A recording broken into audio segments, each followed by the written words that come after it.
울진군청 소속 공무원이 상급 공무원으로부터 직장 내 성추행을 당했다고 신고한 사실이 뒤늦게 알려졌습니다.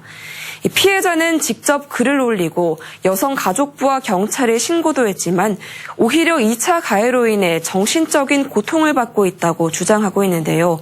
여성단체가 재조사를 촉구하고 나섰습니다. 박성아 기자가 보도합니다.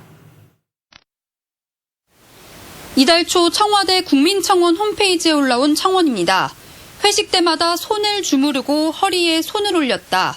자신을 군단위 지역 공무원이라고 소개한 글쓴이가 직장 내 성추행 피해 사실을 털어놓습니다. 글쓴이는 울진군청에서 일하는 A씨. A씨는 지난 2013년부터 2014년까지 같은 팀 선배 공무원 B씨로부터 지속적인 성추행을 당했다고 밝혔습니다. 사람들한테 얘기했는데도 그냥 피하라고만 얘기하고 도움을 주시는 분들이 없어서 그런 일을 똑같이 당한 분들도 그냥 대처하지 못하고 그냥. A씨는 고민 끝에 지난해 공무원 노조 게시판에 익명으로 글을 올렸습니다. 하지만 울진군의 조사는 없었고 오히려 글을 내리라는 동료 공무원들의 연락이 계속됐습니다.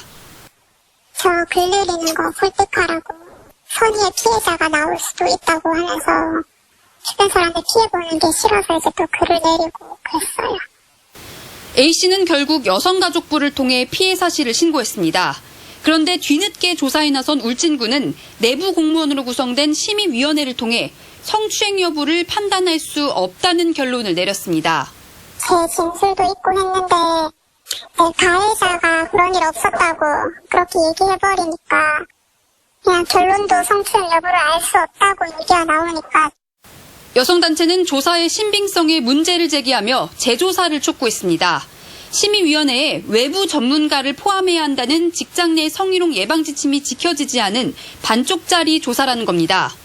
동료 간에 이런 사건에 대해서 심의하고 판단을 해야 되는 부분이 굉장히 불편해지는 거고 전문적으로 판단하고 개입해야 되는 여지가 있기 때문에 외부 전문가의 의견이 중요한 것입니다. 울진군은 너무 오래된 사건이라 성희롱 여부 판단이 불가한 것으로 의결됐다고 밝혔습니다. 또 심의위원회 구성은 당시 군청 지침에 따른 것이라며 재조사는 고려하지 않고 있다고 덧붙였습니다. 국가인권위에서 조사 진행 중이라 우리가 바로 그거를 재조사 심의를 고려하지는 않고 있습니다. 여성단체는 경찰 조사 과정에서도 2차 가해가 있었던 것으로 파악된다며 여성가족부와 경찰청에도 진상규명을 촉구할 계획이라고 밝혔습니다. MBC 뉴스 박성아입니다.